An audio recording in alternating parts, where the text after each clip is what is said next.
welcome to No Broken Legs. I am your host, Evan Belfiore. It has been a long off season, but football is back, and so is Jimmy Champ. It's great to be talking football with you again, Jimmy. Man, great to be back on the No Broken Legs podcast. We've both had a lot of stuff going on since the end of last football season, but, it's good time to have that normalcy back of knowing what we're doing all winter long. So, and we are beginning our divisional preview / team wins over-under preseason journey. We'll be doing all 8 NFL divisions, and today we start with the AFC North, of course. But the job's just too big for us, man. It's too big for just Jimmy and I. So please welcome onto the pod our good friend downtown, Ron Brown. What's going on, fellas? Thanks for joining us tonight, man. Thanks for joining, Ron. I'm happy to be here, man. Lifelong friends, and so it's good to. I'm honored to be on the first episode of the new season. So that's dope.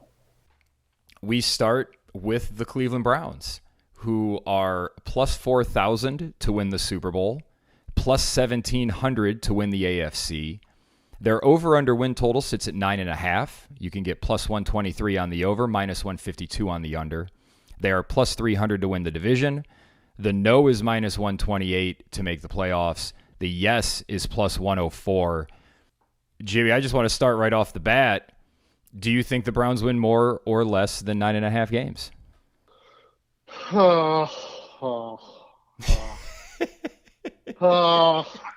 Why's it gotta be 9.5? Why is it gotta be 9.5? Can I jump into the schedule a little bit? Is that all right? Do you mind? Sure. So it feels like there's a chance Burrow doesn't play week 1 and you get Trevor Siemian. That better be a win. That just better be a win. I endorse that point of view. So I'm saying that's a win. Say we split with Baltimore and Pittsburgh, so that's 3. You beat the Colts, that's 4. Beat the Cardinals, that's 5. Beat the Texans, there's 6. I think they lose in Seattle because it's a back-to-back on the road. So to get to 10, you got to win 4 times against Jets, Niners, Titans, Bears, Jags, Broncos, Rams. I think they lose to the 49ers and Jags. Broncos game on the road could be tough. So you cannot slip up against Titans, Bears, Rams, and Jets. Stefanski is known to lose at least one game he should win. So I know the better action is on the over. I always love the better action, but I'm taking the under at 9.5 because I don't think they can get to 10. Ooh. So I also do not think they make the playoffs. They're not going to win the AFC North, not going to win the AFC, and not go to the Super Bowl. So I'm keeping all of that money. Do not pass go. Do not collect $200. My legs are going to stay not broken. That money's going to stay in my pocket, and we're going to make much wiser bets with that money. All right. Diehards might be betting the Super Bowl in the conference, but I endorse staying away from those. Ron, do you think the Cleveland Browns can win more than 9.5 games? Absolutely, positively not. Let me put it this way: they could they win 9.5 games? Yes, totally possible.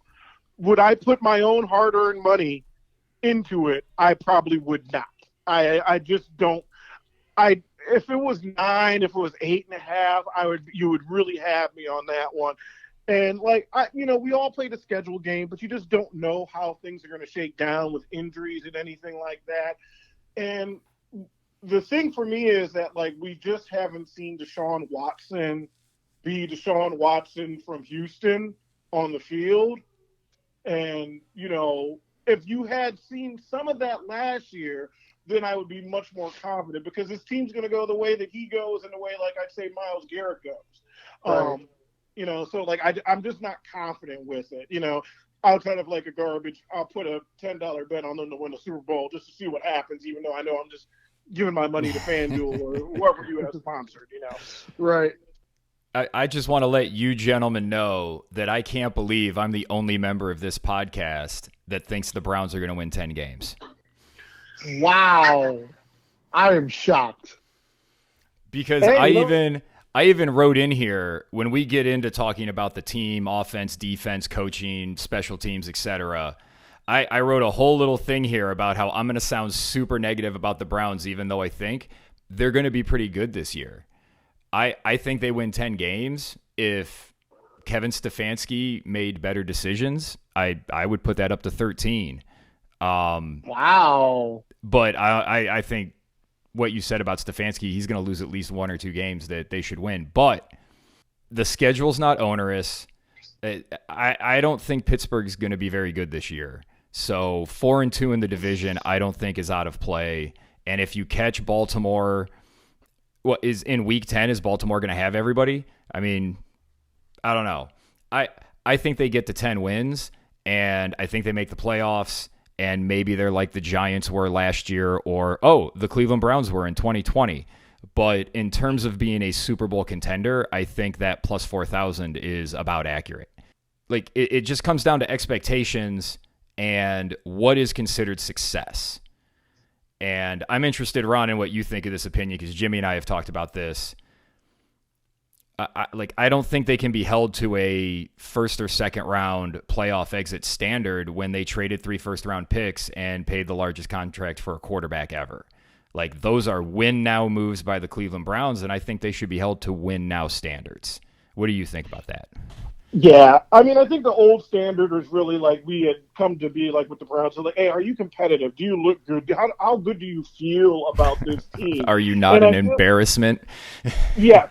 We don't want an embarrassment. I don't want to cry when I watch the team. Like, if you look back to last year's season and you look at that game against the Jets, that was just like one where you're just like, you had to look away from the TV because of what was actually happening on the field. And that was, everybody failed in that moment, you know? And we all knew it was happening too. Like, that was the worst part about it. We'd been through that dance so many times. Yes. So, you know, for me, like I feel like what a realistic expectation is I'm big into, you know, the steps. Like, I don't think they're going to go to the Super Bowl this year. I think the expectation is for them to make the playoffs, and I would like to see a win in that playoff game. That's like what Baker did. And if you're replacing Baker for Deshaun, then you need to kind of do that. I think people that had expectations of them being great last year were just fooling themselves. You know, guy's been off the field for like 2-3 years. He's rusty. You're just not going to get a good quarterback, you know. And Jacoby Brissett, God bless him, he's a pro, but there are limitations to what he can do. So for me, a playoff appearance is what I would expect. A wild card, that's fine as well, too. I don't care how you get there, just get there. And minimize the incompetence, and I want to see some star players play like stars. That's pretty much me for the whole season. So if you get to like this situation where you're playing the Chiefs and in the second round of the playoffs, then, you know, like, and you lose, I can handle that. You know, they're a better team. They're supposed to win that game. Just don't choke and look terrible in that appearance. But I'm expecting at least a wild card and for them to win that wild card game.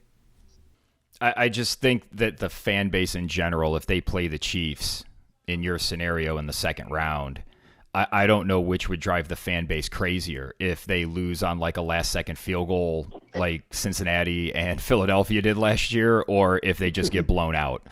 I don't know what would make them freak out more. Guys, you're not going to have to worry about it because they're not going to the second round of the playoffs. So you don't have to worry about it. That's fair. Let's get into. So before we jump into it, because you're both hitting on an absolute true point, right? For the Browns to be successful, Deshaun Watson has to be at least as good as he was when he was pre-troubled Houston Texan Deshaun Watson. I don't think he needs to be that good for them to get to 10 wins.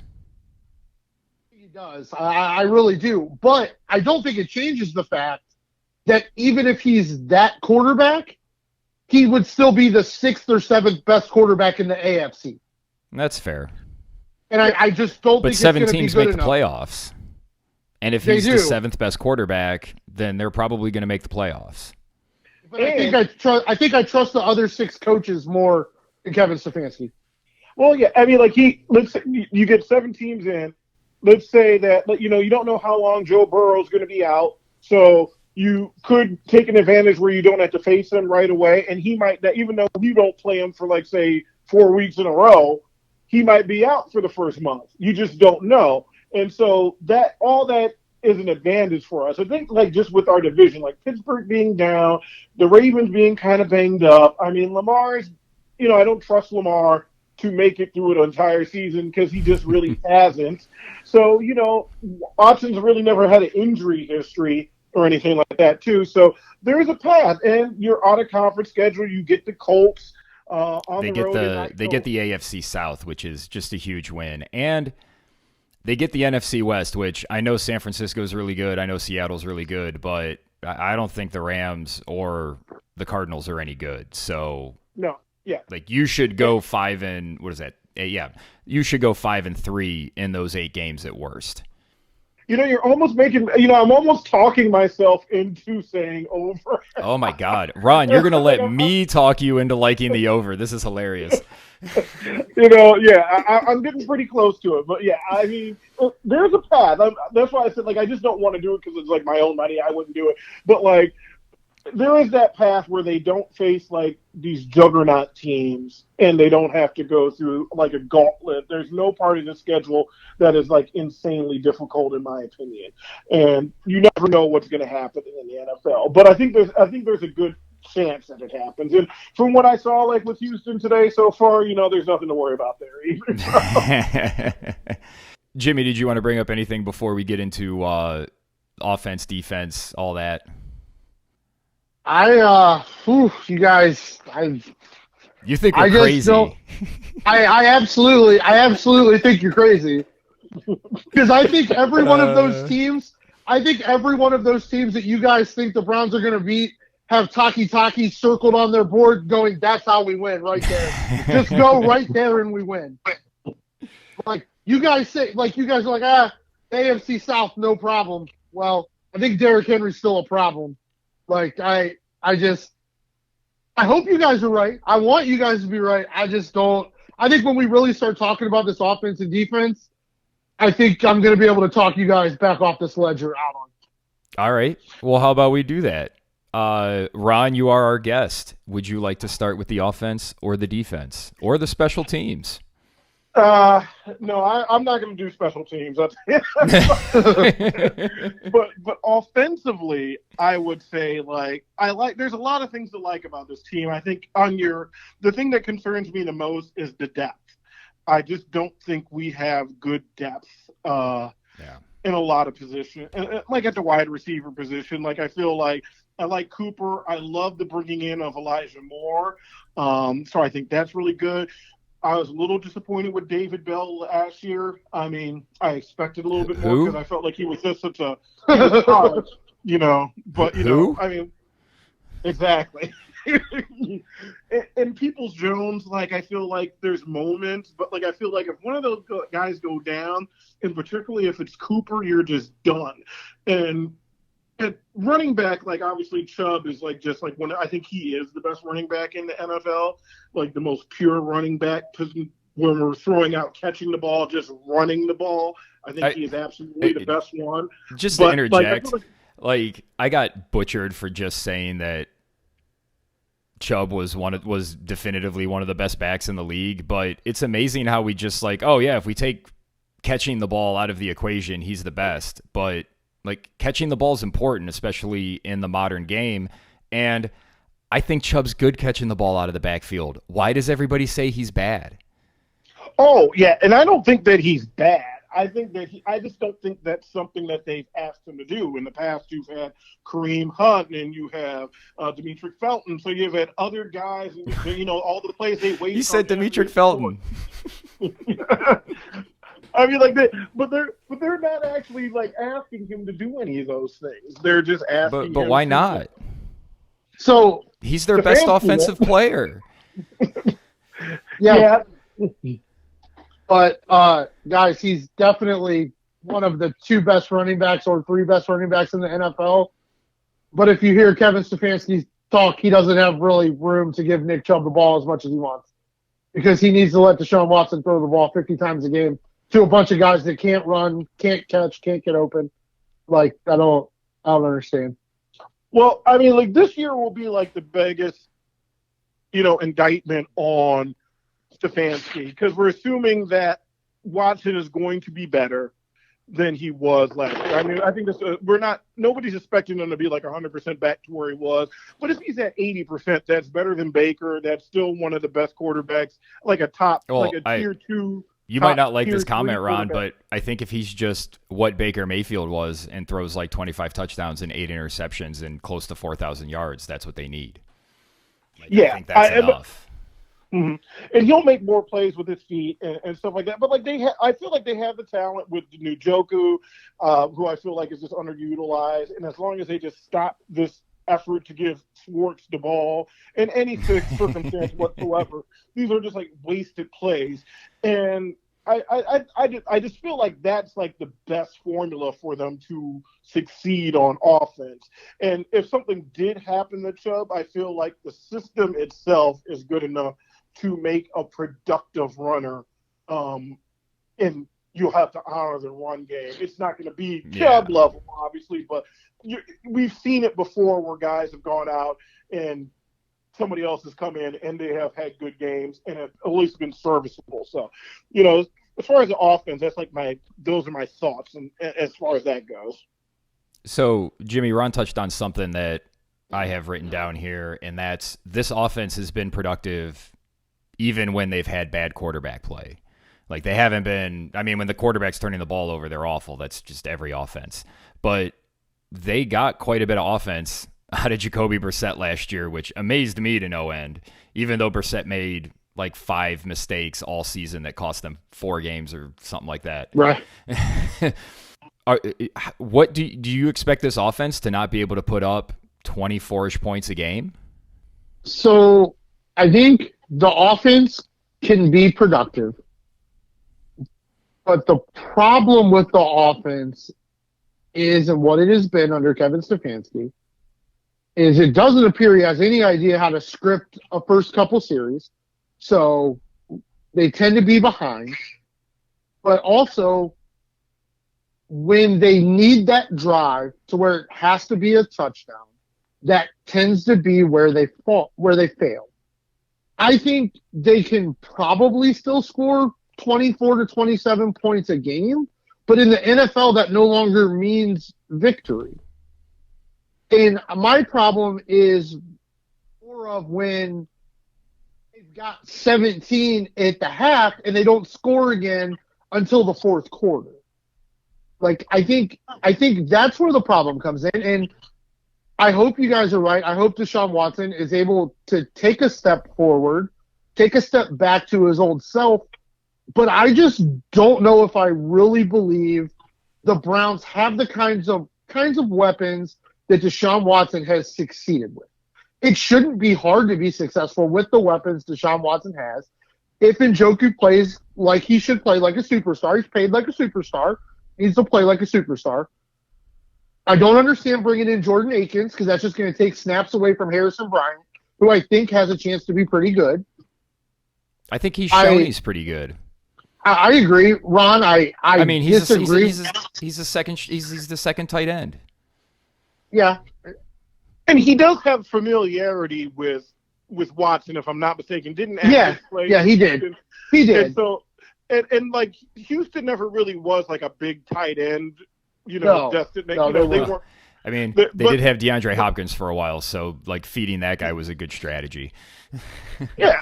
So if you think of it like Amari Cooper's like he's your clear-cut number one, and the other guys are just guys. Deshaun Watson made a career for Will Fuller, and I don't think Will Fuller is actually that talented outside of running that go route, So, yeah, but we don't. There's no player on the Browns roster that's shown the ability to run that go route.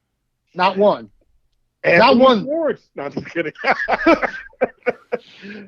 Well, that's a name we haven't. But that's a name we haven't really talked about. Elijah Moore is getting a lot of talk this offseason. He's supposed to be the dynamic guy. Is Stefanski actually going to properly use his talents? We've seen him fail to do that in the past. What are your expectations for Elijah Moore this year, Ron? What do you think he can do? this is such a run-heavy offense, but I do feel like they're going to make an effort to, pass the ball more. I think that this guy should catch around 70 to 80 balls, I would expect, because I think Cooper is going to be a 100-ball guy. And I would say if Moore gets anywhere from 6 to 8 touchdowns, that would be a pretty productive season for number 2 in this type of offense. Because from what I've seen or heard, they seem to want to give him the ball in different situations, a little bit like Debo. Not saying that he is anywhere near Debo, but they're saying that he is. I think that the Jets were underutilizing him as a talent and that he can do more than what they were asking him to do.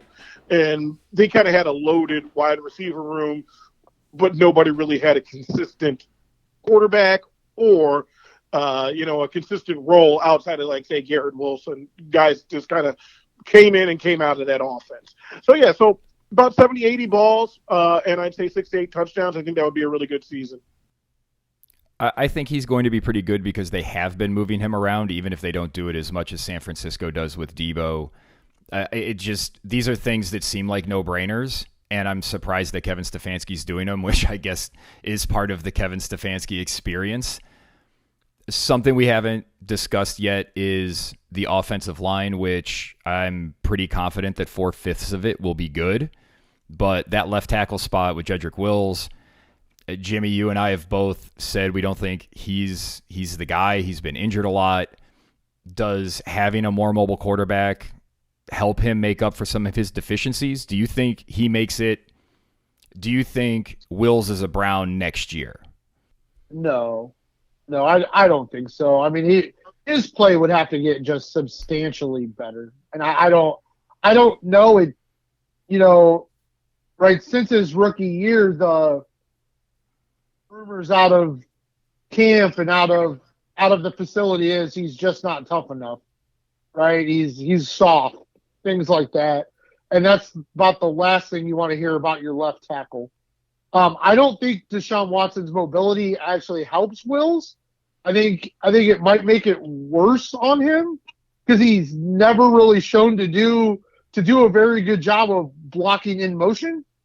So I don't think it helps him. It might not hurt him, but he has not shown to live up to the potential that it appeared he had once upon a time. Man, that would be if he's not good, that could be a real problem for them. What is your level of concern, if any, with Wills at left tackle, Ron?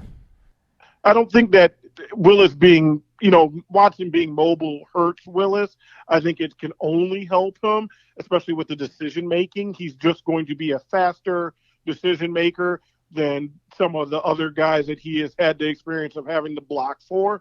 I think if the offense is more efficient and more on schedule, then that's great for Willis. I think when things fall apart, that's where he really starts to look bad. Ron, I don't mean any offense, but isn't like every Deshaun Watson highlight clip him holding onto the ball for like 15 seconds and then heaving it downfield to DeAndre Hopkins? Well, yeah, but you don't see any DeAndre Hopkins here, so I think this is going to be more shorter passes, okay, getting the ball to guys in space, And I mean, like, not every guy coming off that left end is going to be a dominant guy, So he's going to have some games where he probably plays pretty decently, and he's going to have other games where he's going to get manhandled, and like you said, he's going to look soft. So, what are you going to do? You got, there's only so much you can chip and help him, But I definitely agree that I don't think he's going to be on this roster next year unless something miraculous happens, and I'm not expecting a miraculous performance. All right, we've spent a lot of time on the offense, which I think we all think will at least be pretty good. They'll at least put up 20-plus points a game. They won't be anemic. The problem last year really was their defense couldn't stop a cold. They couldn't stop a damn thing. Jim Schwartz is in as a new defensive coordinator for the exiting Joe Woods, which is certainly a positive thing. The team addressed their offseason defensive line needs by bringing in Tomlinson, Okonkwo, and Zadarius Smith. But, Jimmy, we talk about it every year. They're weak at linebacker, and their safeties really concern me. I'm sure you share those thoughts. Yeah, I mean, I think the D-line additions, it has to help. But it doesn't change the fact that there's a smart guy in every offensive room around the league. And like last year, you would say the Browns were way more talented than the Atlanta Falcons. But the Atlanta Falcons went, hey, if we run the ball right there at those three guys, they cannot fucking stop us. So they did it 20 times down the field. I don't think that's changed. I don't think that upgrades at the D-line necessarily change that. I think you'll still be able to get outside in cut plays to work because we're still weak at linebacker. And as you said, the safety position is still a position of concern. The cornerback room, I think we're okay there. But I think this has to be the year, we talk about it every year. Like, Browns fans want to tell me how much of a superstar Myles Garrett is. Superstars don't hinder their team getting in car accidents like Myles Garrett did last year. Plain and simple. Not trying to beat the guy up. He's appears to be a great dude in the community. Superstars don't do that to their team. Myles Garrett needs to make one more step towards true superstardom. He needs to be like an Aaron Donald and a TJ Watt and force the other team to double team him every play, because we all watch Browns games where Myles Garrett is on the field but takes a series off. It happens. It happens to him all the time. He's got to take that step up to be better. Now, I think the additions they brought into the D-line room may very well make Myles Garrett better. He may not feel as alone. He might not feel like he has to go so hard every play that he can actually go every play. But tough task in the NFL to say possibly 5 of your 6 best defensive players are all on the D-line. Like, that's a problem in this league. Like, that's an issue. And I just think at linebacker and safety, where teams with slot wide receivers and good tight ends and running backs that can catch the ball, that's where they attack. And I still think that's where the Browns are bad. Why scoring 24 points is probably not going to be enough most weeks. Well, I think they can keep teams around 20 just by being slightly better than they were last year. They were giving up almost 22.5. Ron, Jimmy made a lot of points about the linebackers and the safeties that I agree with. Obviously, the defensive line's going to be better. Do you think the defensive line improvements are enough to make up for a linebacking core that really hasn't been that good, and all of them are coming off seasons ended by injuries? So, like, big picture with the linebacker position, I think across the league, I think it's kind of going the way that running back is, just not as quickly and it's not as popular. Well, if that's true, why did Baltimore go from a defense that was floundering to getting Roquan Smith, and all of a sudden they're like one of the 3 best defenses in the league? Yeah, if you can get one of those guys, but if you don't have, I mean, there's just not as many great linebackers out there, in my opinion, that you can, like, those aren't the positions that we are seeing guys gravitate towards. And like, you have these guys that are kind of like these tweeners where they're playing in between, they're playing the line and they're kind of playing linebacker a little bit, but they're up close and they can go back, and we just don't have guys like that outside of, like, I think Jeremiah was the guy that we were kind of projecting to do that type of stuff, and he hasn't exactly hit at that. This is his make or break year, obviously. Yeah, and so, like, I think if the Browns are going to get 10 wins, what they're really going to need is this upgraded, you can't see me doing the air quotes, but the upgraded defensive line. They're going to have to make plays. Now, I like Myles a lot, and I don't want to turn this into a Myles Garrett bashing session, but, like, I like Myles Garrett a lot. I'm not going to touch anything off the field. The player, like, if you go on social media and you see one of the comparisons all the time, it's him and TJ Watt in Pittsburgh. And Nick Bosa. Every single time that debate comes up, I always choose TJ Watt because he'll give you the sacks, but he's also disruptive throughout the whole game. Yes. Now, I know Browns fans are going to say that Myles is getting held, and they don't do that. Like, they don't call it, and it's not fair. And, yeah, I agree with you. They don't call it, and it is unfair. but it is what it is. And he's not the only great player on the defensive line that is getting held and is getting doubled all the time. You got to figure something out. And I think that he just needs to be more impactful. These games were like, Justin Fields 2 years ago where he sacked him like 5 or 6 times. That was great, but you're supposed to do that. Their line was trash, and there was nothing they were going to be able to do about it. Exactly. But when you're playing Pittsburgh and you're playing somebody else, you got to make those plays. So whether it's Zadarius Smith or if Jeremiah takes a step forward, then, we can maybe one of those two things will help, and you need someone to make them pay for doubling Miles. I think the corners will be successful. It's really just a health issue.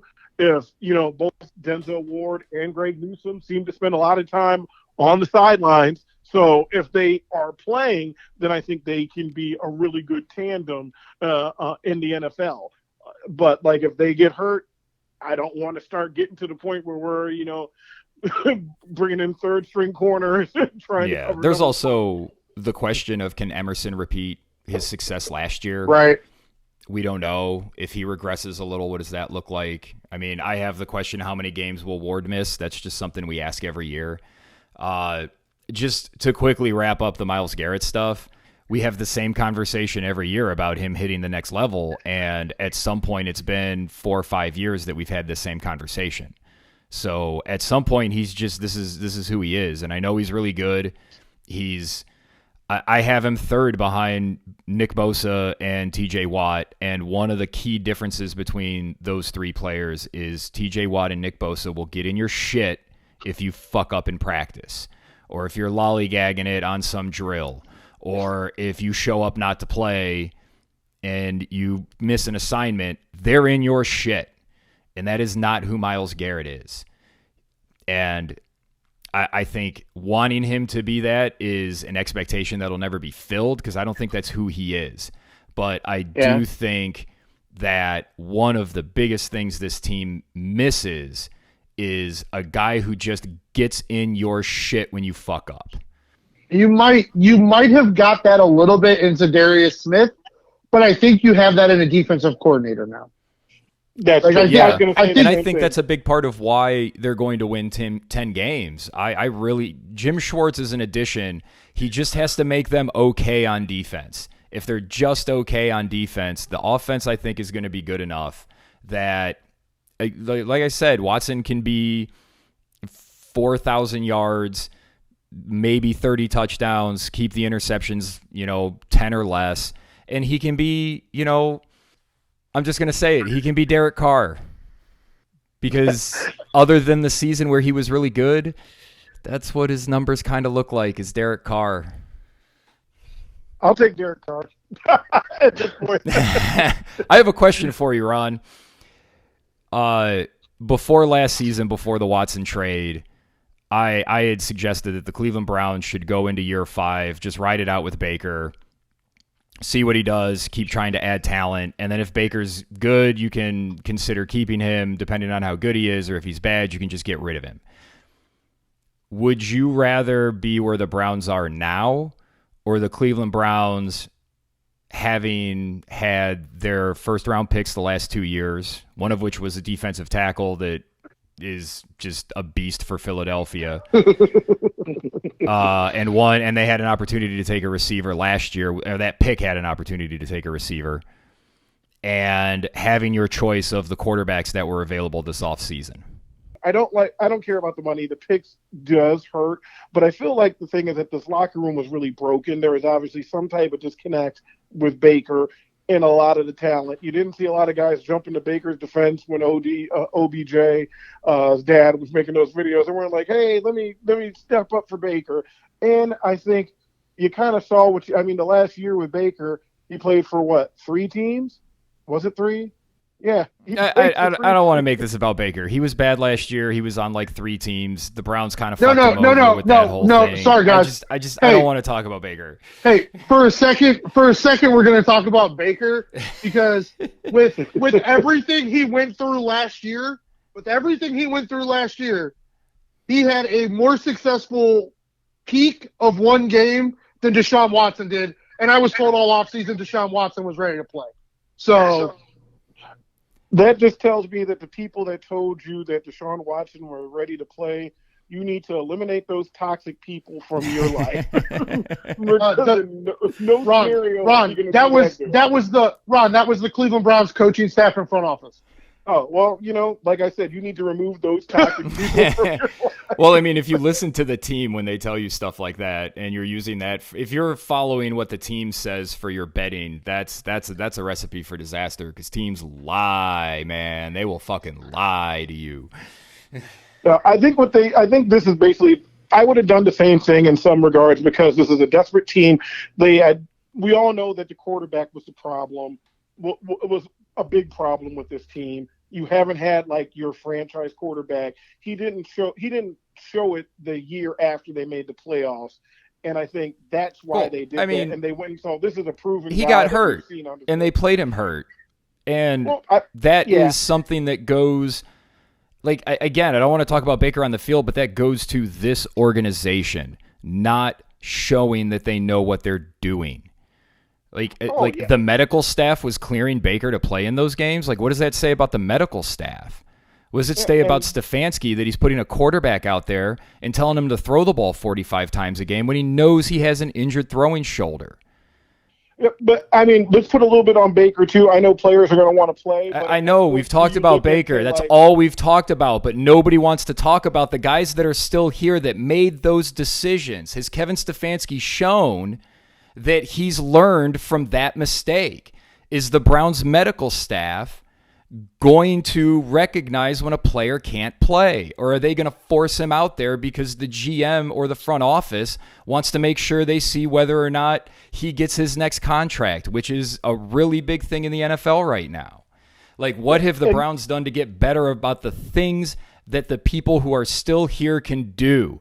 Baker was bad. He's gone. Like, what about the people that are still here? What you're asking for is transparency.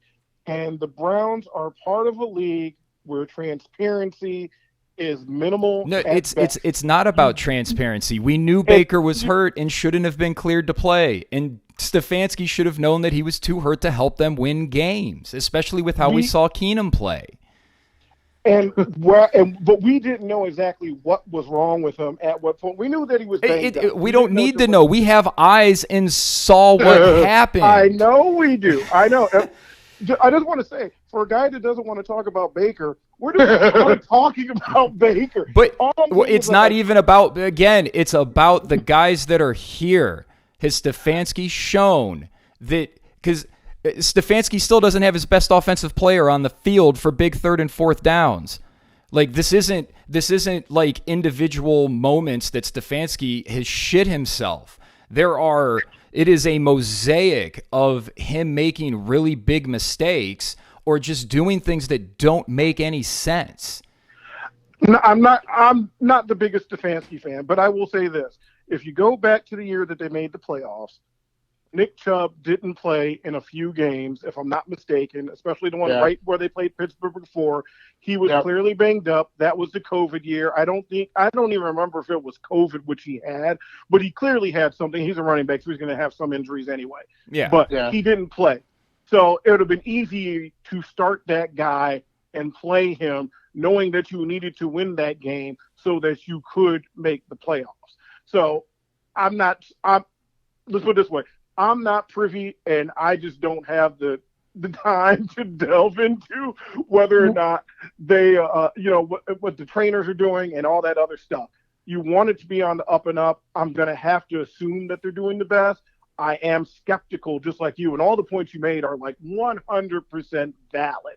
They are 100% valid. But as a fan and as guys on a podcast, we really don't have any control over that, and I feel like just making that a big issue out of that is something that it's just a long road that I don't know that we're ever going to get to an answer that's satisfactory. Outside of you're firing everybody, and then you're going over, okay, well, we fired all these guys, we cleaned house, now we're starting all over again.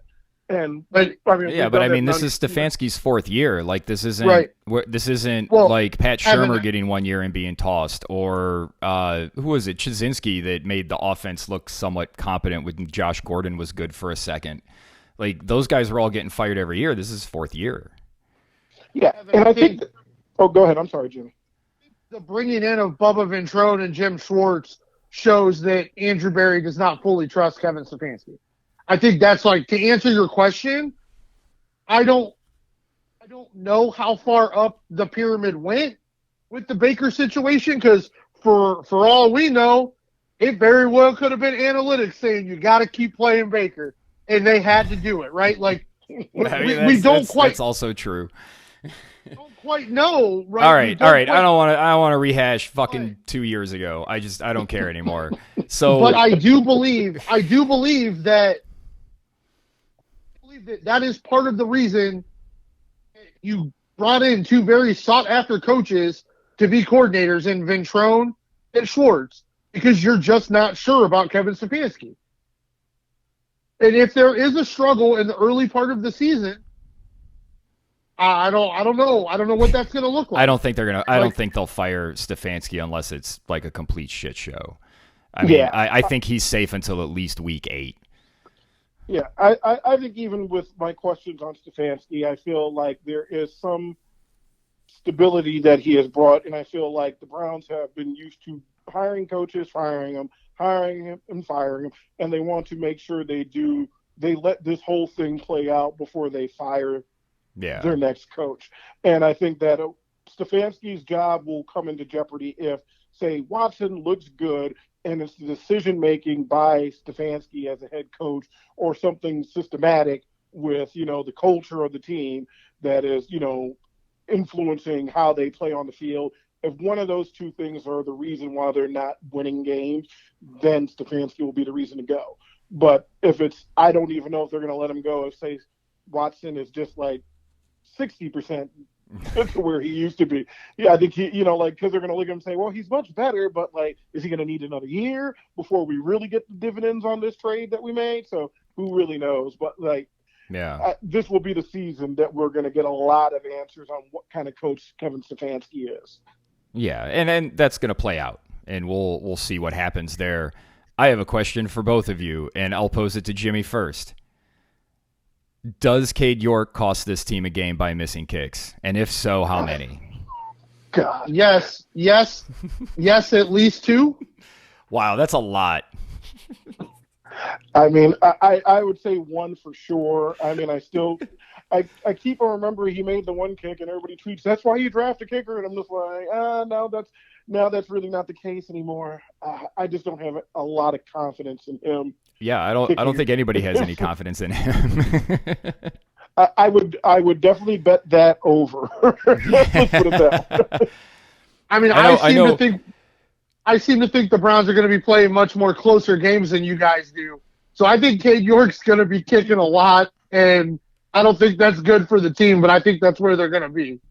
I think they have a formula to score points, and I think Nick Chubb is not going to get as many carries as he should because it's just what fucking happens now.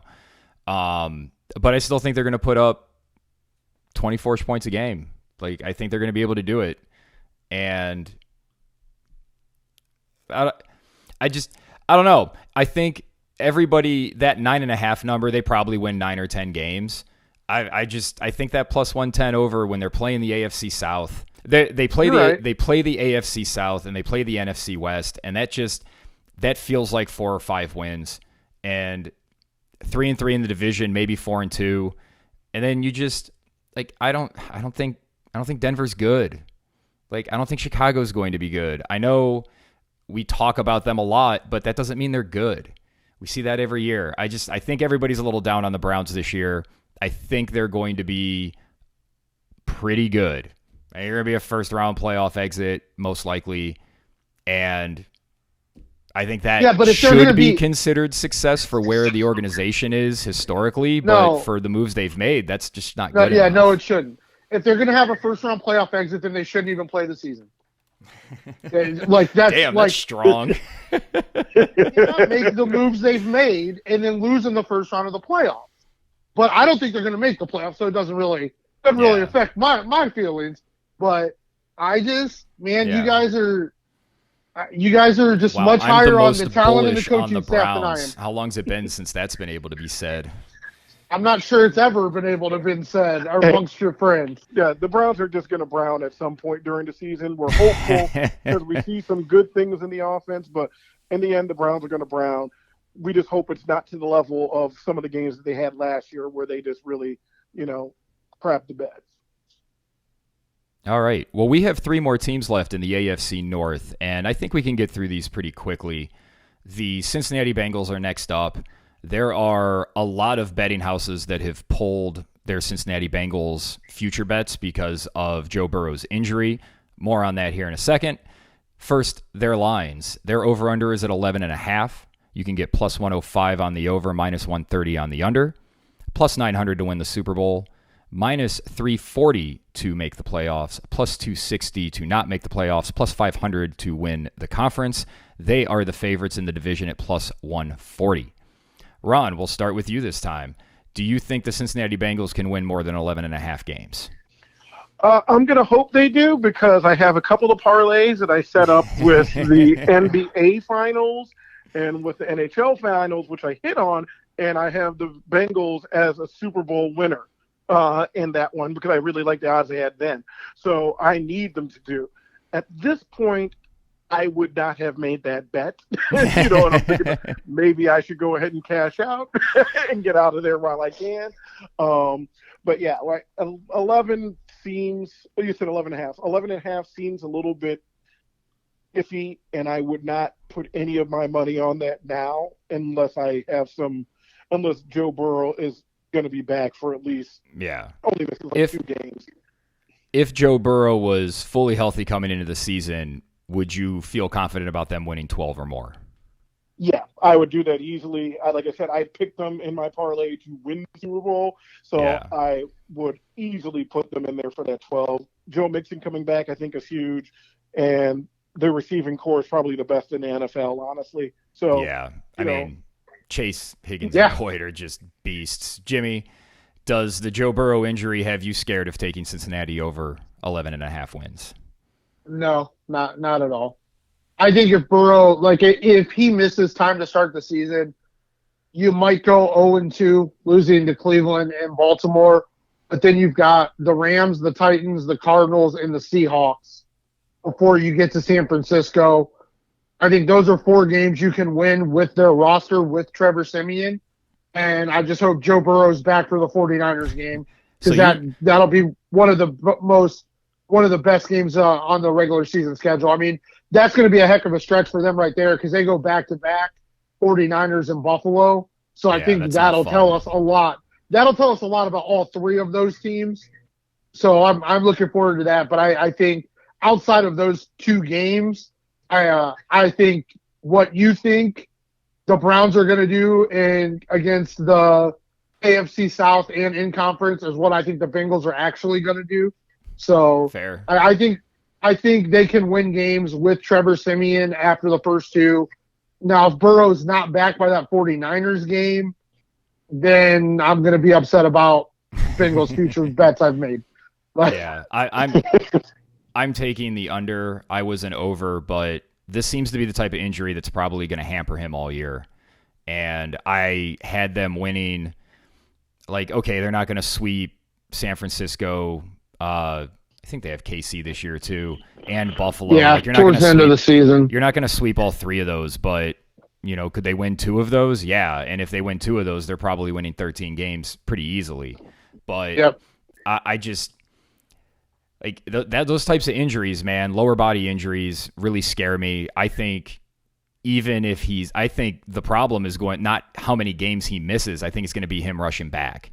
And I think it's going to be this injury nagging him all year, especially when it starts getting colder later in the season. On the flip side, that defense has usually been pretty good in the 5 years that their defensive coordinator, Anarumo, has been there.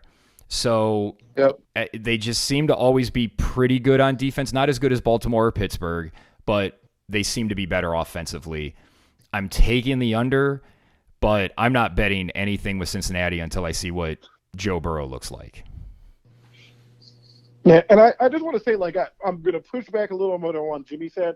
Like the 49ers game, I think that's a key one, obviously, if he's not back for that one, or the Seattle one the week before. But I'm not entirely sold that they could beat Trevor Siemian, could beat the Rams. And I know the Rams are good, but if Stanford and Kupp are back for one good game, it's a primetime game. I mean, like Trevor Siemian's he's not a good NFL quarterback. Yeah, I mean, like he's serviceable. He's serviceable. He's a guy. He's just a jag. I mean, let's be honest. He's a jag. But if Derrick Henry thinks that it's 3 years ago and just decides, hey, I'm going to get this ball 40 times a game and I'm going to run the ball up and down the field a couple of times, they could very well be 0-4 or 1-3. I don't think they will, but I just think that Rams and Titans games, I don't think those are as gimmies as we think they are going to be. I think that, just like the Browns have games where they're just not going to, like you should beat this opponent, they're going to have games like that too. And I think even if Burrow's first game back is like against the Rams, like you said, he may not be ready for that game because I'm assuming he ain't playing any preseason whatsoever. No, I mean, I don't think he's gonna. I think he's definitely missing week 1. I think if they lose to the Browns in week 1, which I think they will if they have Trevor Siemian, I think he would try to rush back and play, or I think he would try to be ready to play against Baltimore, and he would be pushing to play even if he wasn't exactly at even 90%. And that's sort of where I am with the Bengals. Like if this just puts him at 80%, is 80% of Joe Burrow for most of the season enough to win 12 games? I don't think so. Although there was an injury last offseason early in training camp that everybody freaked out about with the Dallas Cowboys. Their left tackle got hurt, and Dallas still went over. So for all you bettors out there, if you want to bet against me, there's a history of me fucking these types of things up. Yeah, I just think you can't say in one breath that the Bengals have the best receiving core or one of the top 3, and then say, well, Trevor Siemian's just a guy, but he's just a guy with 3 absolutely stud wide receivers and one of the best offensive lines in front of him and a really good running back behind him. I don't believe they're not going to score points even with Trevor Siemian.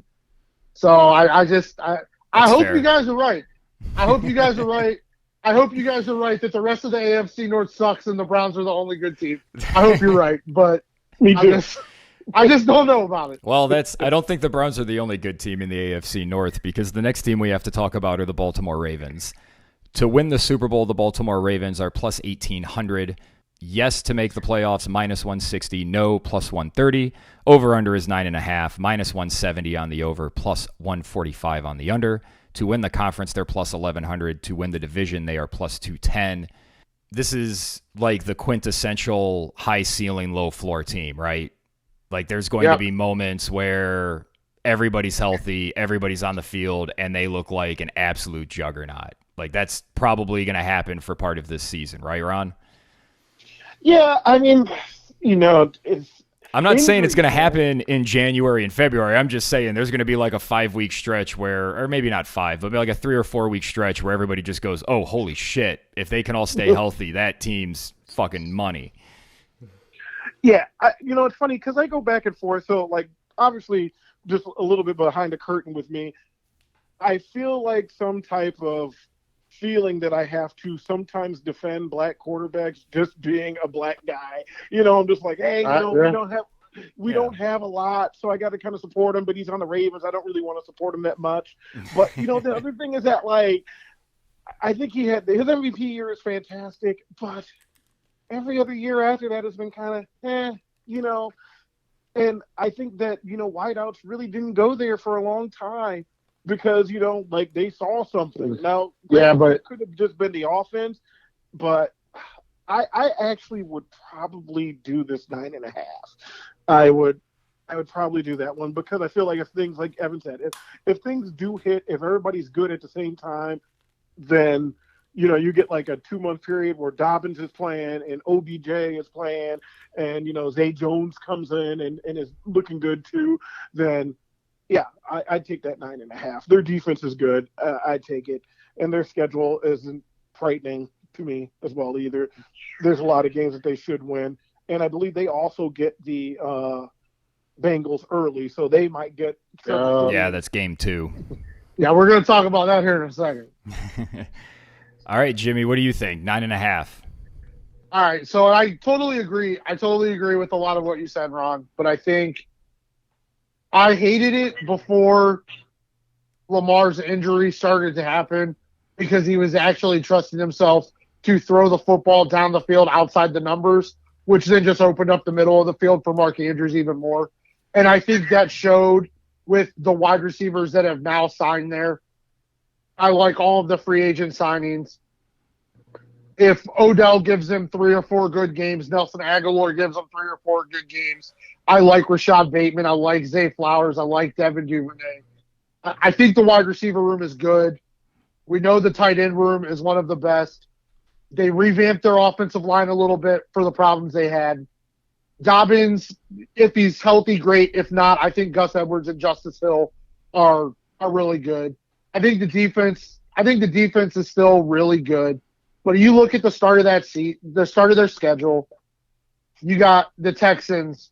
You've probably got Joe Burrow-less Bengals. You got the Colts. Maybe the Browns are the first loss. Then you've got the Steelers, the Titans, the Lions, the Cardinals, the Seahawks. You're back to the Browns, back to the Bengals, Chargers, Rams. Like, they've got a lot of winnable games early in the season. Then at the end of the season, their schedule gets considerably harder, I believe.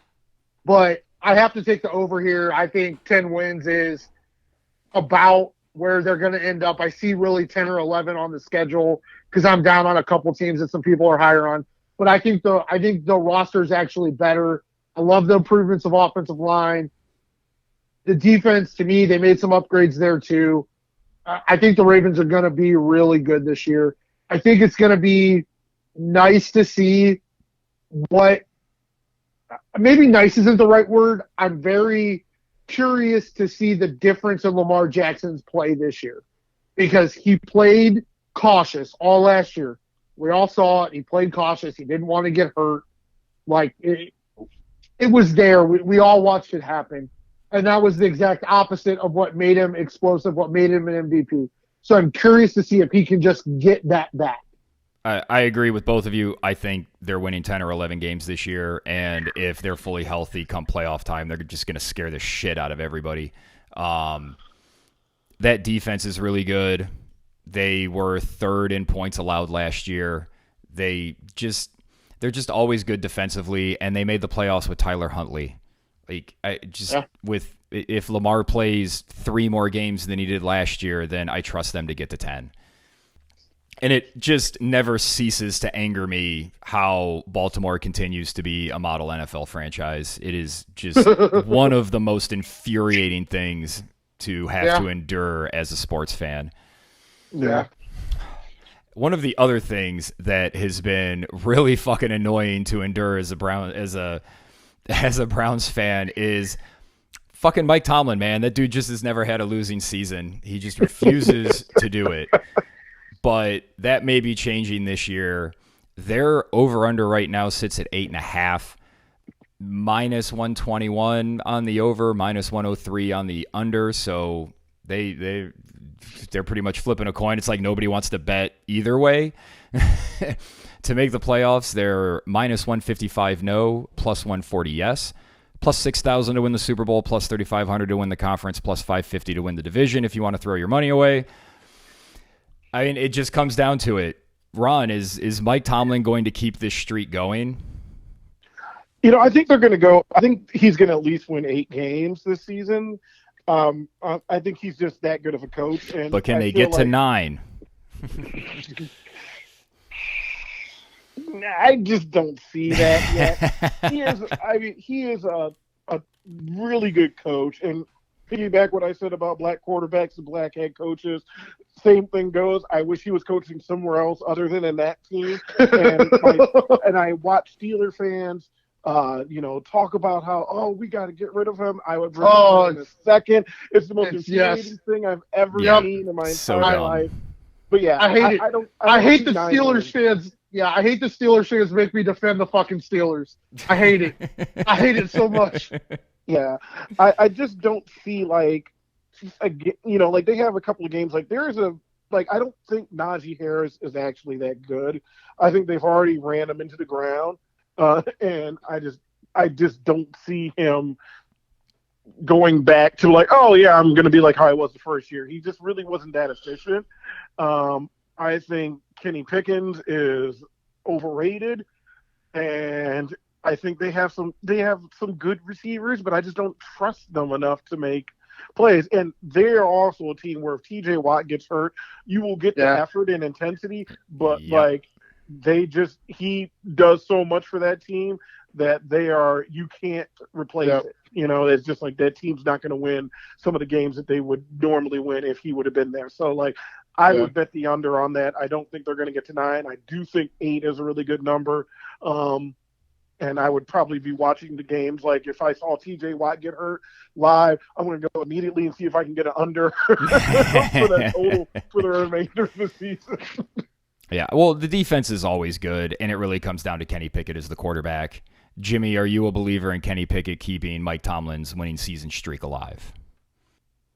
I think they get to 9. It's Caesars. Wow. I can get the over. I can get the over-under at 9, so I'm going to bet the under there just because it's like +1. It's like plus 140.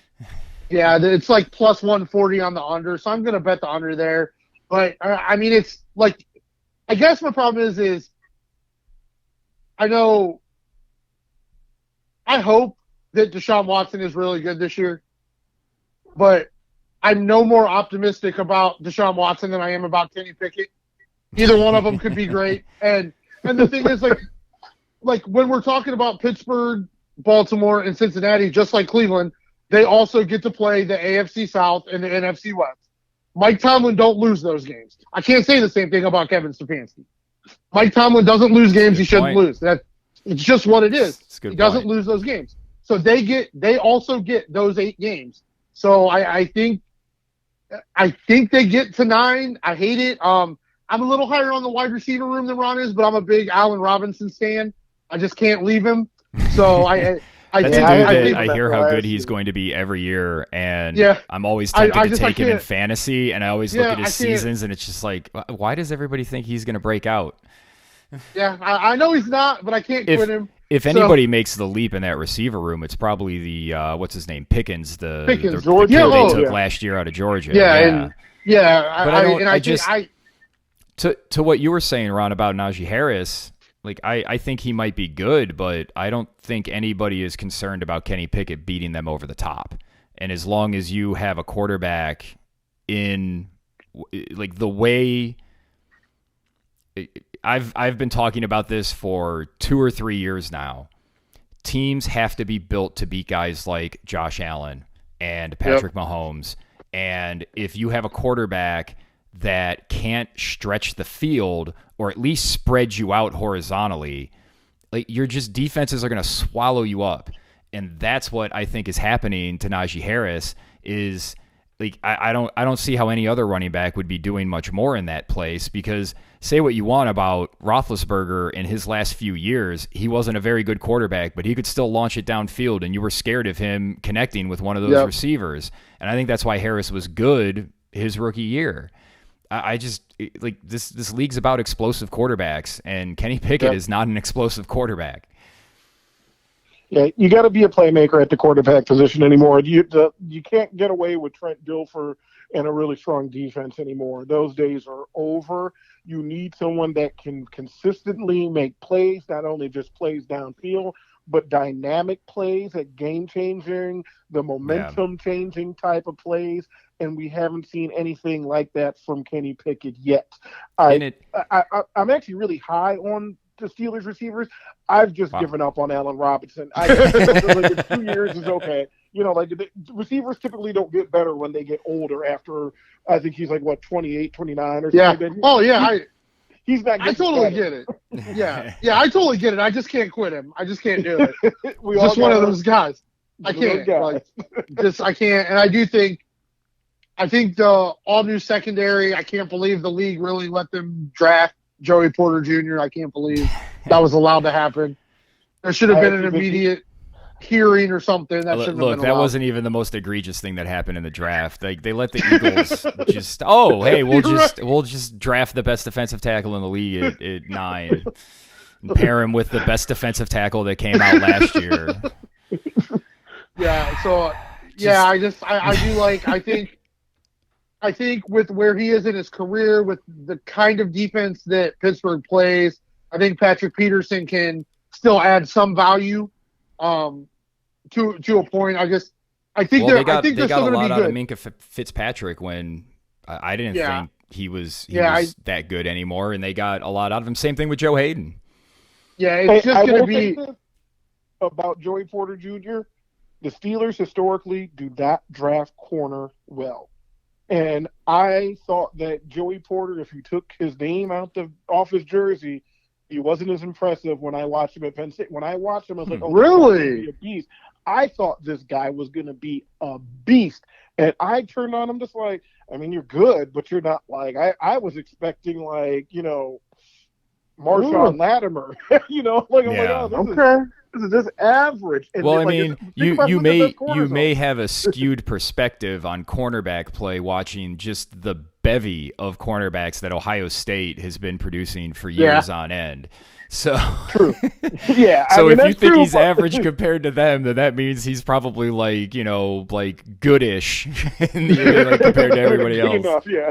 And he'll get coached up. I'm sure he'll get coached up. He's a son of a player, so maybe that's the dynamic that's missing from their equation. But yeah, I just don't think that it's enough to really. No. I'll take Browns receivers over him. Pretty much to your point, Ron, about they seem to have weapons, but Pickett's limited, and you have to make big plays. Your team, the Niners, with Brock Purdy, I think Brock Purdy is like the Trent Dilfer now, and I'm not saying he's Trent Dilfer. He throws a nice deep ball. He's good at the underneath stuff, but he has the arm. He doesn't even really have that good of an arm, but he's accurate enough downfield to make 2 or 3 big plays a game, and that's enough to make you honor it. And if you have a quarterback that can do that puts you in position to win games, and that's sort of a theme that'll probably run through these over-unders as we go through the league. Any final thoughts on the AFC North, Ron? Yeah, I mean, as far as betting goes, I think the only one that I would do with like a lot of confidence is Baltimore. I feel like if for some scenario they're like, hey, Joe Burrow will absolutely positively be there by week 2, then I will do that over as well too. But everything else I would kind of want to stay away from. And like I said, Evan kind of did talk me into the over for the Browns. I gotta have beginning of it's August, so like I'm feeling good about it. But what'll the Facebook groups say about it, Ron? Come on, man. Don't you guys come crying to me when the Browns lose to the Titans in week 3. I don't want to hear it. I don't want to hear it. Well, I mean, you've been hearing it for like 2.5 years, Jimmy, so this is probably going to be, another one. Why not? Yeah, I mean, I think overall, like, I just expect, like, as far as the Browns go, I expect like a much better performance, better look on the field, more crispness and everything like that from the offense. So that's what I hope to see. But yeah, I mean, like, it's going to be interesting to see how this shakes out. Injuries always just play such a big role, and with the seasons extended longer now, like, it's really hard to forecast what we're going to see and what to project what's going to actually happen during the season. And your team, like the Steelers, like, they're getting somebody like CJ Stroud at the beginning of October. You never know. Like, is he going to click some stuff by then? So when you get some of these teams that you should beat are going to be the one, you could be catching them at the right week. That's fair. And I think this division it's going to be weird because I definitely think, there's no doubt, like, there's plenty of tape of me saying it. I still don't really think Zach Taylor is a very good coach. I think if you take Joe Burrow and those receivers away, but that's not really fair because his organization has built those players. I still don't think Zach Taylor is a very good coach. I probably have him as 4 in the division right now. I probably have Stefanski ahead of him a little bit. But I think that gap between Harbaugh and Tomlin and Stefanski is considerable. And I think every team in this division, it's going to be about coaching and quarterback play. And we truthfully You really don't know what any of these 4 quarterbacks are going to look like.